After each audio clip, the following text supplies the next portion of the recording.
છે ને એનો મને વાંધો નથી, પણ અસુર ને અંગ્રેજોને તો એક બાળક બસવા દઉં ને તો શિવો ન ગણાવ.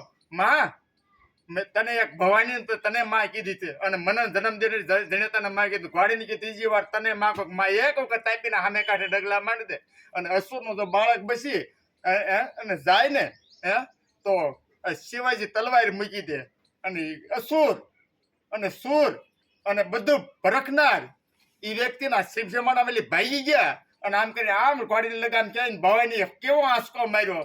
એ સામે કાંઠે પાગી તો કે પણ ચારે પગ પહાઈ ગયા. કપિલ ઘોડી હતી તાપી નદી નૈનના ડાબલા પડી અશ્વિની કુમાર અને રોષે ભર્યો શિવાજી હેઠો ઉતરી અને ધર્મ આપણો જાળવી લીધો. રુધિર ભરી તલવારના માથા કેટલા ઉડી ગયા નક્કી નહીં. હિન્દુ ધર્મ જાળવ્યો એટલે શમશેર જેવાને ભાલો મહારાણા પ્રતાપનો અને મહારાણીને કીધું કે હવે કેમ થાય સિત્તોડ ઘરે કરવા માટે હું કરું છું. ઘાસના રોટલા કરીને તું ખાવ